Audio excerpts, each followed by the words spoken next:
ಎಆರ್ಡಿಬಿ ಅಥವಾ ಕೃಷಿ ಮತ್ತು ಗ್ರಾಮೀಣ ಅಭಿವೃದ್ಧಿ ಬ್ಯಾಂಕುಗಳು ತಳಮಟ್ಟದ ರೈತರಿಗೆ ದೀರ್ಘಾವಧಿ ಸಾಲ ಸೌಲಭ್ಯಗಳನ್ನು ಒದಗಿಸುತ್ತವೆ. ಇದು ರೈತರನ್ನು ಸಬಲೀಕರಣಗೊಳಿಸುವ, ಕೃಷಿ ಮತ್ತು ಗ್ರಾಮೀಣ ಅಭಿವೃದ್ಧಿಗೆ ಬಂಡವಾಳವನ್ನು ಒದಗಿಸುವ ಸಂಸ್ಥೆಯಾಗಿದೆ. ಇದು ಸಹಕಾರ ಚಳವಳಿಯ ಪ್ರಮುಖ ಭಾಗವಾಗಿದೆ. ಎಆರ್ಡಿಬಿಯನ್ನು ನಬಾರ್ಡ್ನಿಂದ ಮರು ಹಣಕಾಸು ಮಾಡಲಾಗಿದೆ. ಎಆರ್ಡಿಬಿಗಳು 13 ರಾಜ್ಯಗಳು ಮತ್ತು ಕೇಂದ್ರಾಡಳಿತ ಪ್ರದೇಶಗಳಲ್ಲಿ ಸುಮಾರು 1.5 ಕೋಟಿ ರೈತರ ಜೀವನಕ್ಕೆ ಪ್ರಯೋಜನವನ್ನು ನೀಡುತ್ತಿವೆ.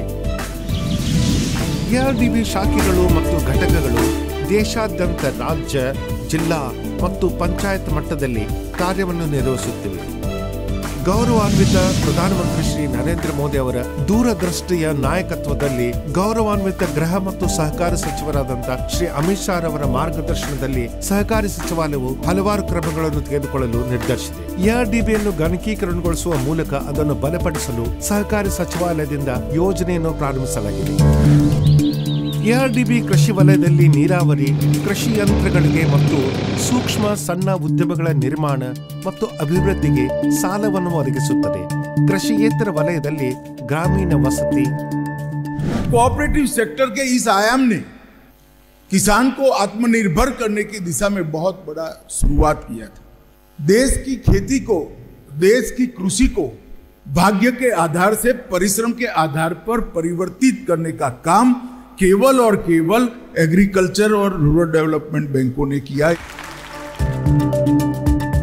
ಸಮಯ ಮತ್ತು ಅಗತ್ಯವನ್ನು ಗಮನದಲ್ಲಿಟ್ಟುಕೊಂಡು ಕೃಷಿ ಮತ್ತು ಗ್ರಾಮೀಣ ಅಭಿವೃದ್ಧಿ ಬ್ಯಾಂಕುಗಳು ತಮ್ಮ ವ್ಯಾಪ್ತಿಯನ್ನು ಇನ್ನಷ್ಟು ವಿಸ್ತರಿಸಬೇಕಾಗಿದೆ.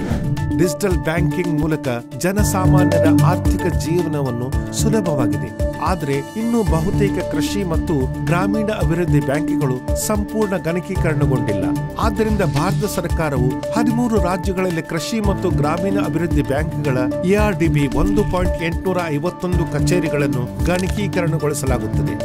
ದೇಶಾದ್ಯಂತ ಪ್ಯಾಕ್ಸ್ನ ಗಣಕೀಕರಣದ ರೀತಿಯಲ್ಲಿ ಎಆರ್ಡಿಬಿಯನ್ನು ಗಣಕೀಕರಣಗೊಳಿಸಲಾಗುವುದು. ದೀರ್ಘಾವಧಿಯ ಸಾಲ ಮತ್ತು ಇತರ ಕಾರ್ಯಗಳನ್ನು ಸುಗಮಗೊಳಿಸಲು ಇಆರ್ಪಿ ಆಧಾರಿತ ಸಾಫ್ಟ್ವೇರ್ ಅನ್ನು ರಚಿಸಲಾಗುವುದು ಮತ್ತು ಎಲ್ಲಾ ಎಆರ್ಡಿಬಿಗಳಿಗೆ ಕಂಪ್ಯೂಟರ್ಗಳು, ಬಹುಕಾರ್ಯಕಾರಿ ಮುದ್ರಕಗಳು ಮತ್ತು ಹಾರ್ಡ್ವೇರ್ ಒದಗಿಸಲಾಗುತ್ತದೆ. ಪಂಚಾಯತ್ ಮಟ್ಟದಲ್ಲಿ 2 ಕಂಪ್ಯೂಟರ್ ವ್ಯವಸ್ಥೆಗಳು, ಜಿಲ್ಲೆ ಮತ್ತು ಶಾಖೆ ಮಟ್ಟದಲ್ಲಿ 3 ಕಂಪ್ಯೂಟರ್ ವ್ಯವಸ್ಥೆಗಳು ಮತ್ತು ರಾಜ್ಯ ಮಟ್ಟದಲ್ಲಿ 25ರವರೆಗೆ ಕಂಪ್ಯೂಟರ್ ವ್ಯವಸ್ಥೆಗಳು ಲಭ್ಯವಾಗಲಿದೆ. ಈ ಯೋಜನೆಯಲ್ಲಿ ಒಟ್ಟು 127 ಕೋಟಿ ರೂಪಾಯಿಗಳ ಖರ್ಚನ್ನು ನಿಗದಿಪಡಿಸಲಾಗಿದೆ. ಕೇಂದ್ರ ಸರ್ಕಾರ, ರಾಜ್ಯ ಸರ್ಕಾರ ಮತ್ತು ಎಆರ್ಡಿಬಿ ನಡುವೆ ಹಂಚಿಕೆಯಾಗಲಿದೆ. ಹಾರ್ಡ್ವೇರ್ ಖರೀದಿಗೆ ಎಆರ್ಡಿಬಿ 25% ನೀಡಬೇಕಾಗಿದ್ದು, ಉಳಿದ 75% ಕೇಂದ್ರ ಮತ್ತು ರಾಜ್ಯ ಸರ್ಕಾರಗಳು ಭರಿಸಲಿವೆ. ಯೋಜನೆಯಡಿಯಲ್ಲಿ ಎಆರ್ಡಿಬಿಯ ಸಾಫ್ಟ್ವೇರ್ ಮತ್ತು ಹಾರ್ಡ್ವೇರ್ ಅಗತ್ಯತೆಗಳನ್ನು ಮತ್ತು ಸಿಬ್ಬಂದಿಯ ತರಬೇತಿಯನ್ನು ನೋಡಿಕೊಳ್ಳಲಾಗುತ್ತದೆ. ಈ ಯೋಜನೆಯ ಅನುಷ್ಠಾನವು ಸಹಕಾರಿ ವ್ಯವಸ್ಥೆಯ ಕಾರ್ಯನಿರ್ವಹಣೆ ಮತ್ತು ಹೊಣೆಗಾರಿಕೆಯನ್ನು ಸುಧಾರಿಸುತ್ತದೆ. ಆದರೆ ಜನರು ಎಆರ್ಡಿಬಿ ಕಚೇರಿಗಳ ಸೇವೆಗಳನ್ನು ಸರಿಯಾಗಿ ಪಡೆಯಲು ಸಾಧ್ಯವಾಗುತ್ತದೆ. ಕೃಷಿ ಮತ್ತು ಗ್ರಾಮೀಣ ಅಭಿವೃದ್ಧಿ ಬ್ಯಾಂಕ್ಗಳ ಗಣಕೀಕರಣದಿಂದ ಭೂಮಾಲೀಕರಿಗೆ ಅನುಕೂಲವಾಗುತ್ತದೆ. ಕೆಲಸ ತ್ವರಿತವಾಗಿ ಮಾಡಲಾಗುತ್ತದೆ. ಸಾಲ ಪಡೆಯಲು ಮತ್ತೆ ಬ್ಯಾಂಕುಗಳಿಗೆ ಭೇಟಿ ನೀಡುವ ಅಗತ್ಯವಿಲ್ಲ. ಎಲ್ಲ ವ್ಯವಹಾರಗಳನ್ನು ಕುಳಿತು ಪರಿಶೀಲಿಸಲಾಗುತ್ತದೆ. ಮನೆ, ಸಮಯ ಉಳಿತಾಯವೂ ಆಗುತ್ತದೆ. ಯೋಜನೆಯು ಪೂರ್ಣಗೊಂಡ ನಂತರ ವಹಿವಾಟು ವೆಚ್ಚಗಳು ಕಡಿಮೆಯಾಗುತ್ತವೆ ಮತ್ತು ಇದರಿಂದಾಗಿ ರೈತರಿಗೆ ಸಾಲವನ್ನು ಪಡೆಯಲು ಸುಲಭವಾಗುತ್ತದೆ. ಮೊದಲ ಬಾರಿಗೆ ಹೀಗಾಗಿದೆ. ಸರ್ಕಾರ ಎಆರ್ಡಿಬಿ ಬಗ್ಗೆ ಯೋಚಿಸುವುದು, ಅವರ ಕಲ್ಯಾಣದ ಬಗ್ಗೆ ಚಿಂತಿಸುವುದು, ಒಳ್ಳೆಯದನ್ನು ಮಾಡಲು ನಿರ್ಧರಿಸುವುದು, ತಮ್ಮೊಂದಿಗೆ ಸಂಬಂಧ ಹೊಂದಿರುವ ರೈತರಿಗೆ ಒಳ್ಳೆಯದನ್ನು ಮಾಡಲು ಇದೇ ಮೊದಲು ನಮ್ಮ ರೈತ ತನ್ನ ಬಾಕಿಯನ್ನು ಪರಿಶೀಲಿಸಿ ಮನೆಯಲ್ಲಿಯೇ ಕುಳಿತು ಸಾಲ ಪಡೆಯಬಹುದು. ಇದೆಲ್ಲವೂ ಇರುತ್ತದೆ. ಆನ್ಲೈನ್ ಬ್ಯಾಂಕಿಂಗ್ ಕೂಡ ಇರುತ್ತದೆ. ಸ್ಪಷ್ಟ ಬ್ಯಾಂಕಿಂಗ್, ಇದರಲ್ಲಿ ಶುದ್ಧ ಮತ್ತು ಖಚಿತ ಎಂದು ಕರೆಯಲಾಗುತ್ತದೆ. ಇದರಿಂದ ರೈತರಿಗೆ ವಿಶ್ವಾಸ ಹೆಚ್ಚುತ್ತದೆ. ರೈತರೊಂದಿಗೆ ಯಾವುದೇ ಹಗರಣ, ವಂಚನೆ ಇರುವುದಿಲ್ಲ.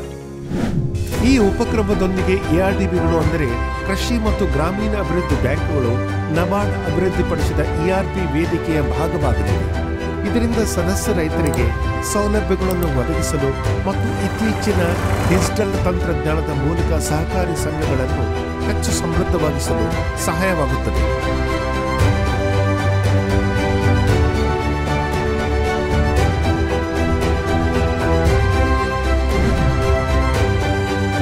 ಹೆಚ್ಚಿನ ಮಾಹಿತಿಗಾಗಿ ಕೆಳಗೆ ನೀಡಿರುವ ಲಿಂಕ್ ಮೇಲೆ ಕ್ಲಿಕ್ ಮಾಡಿ.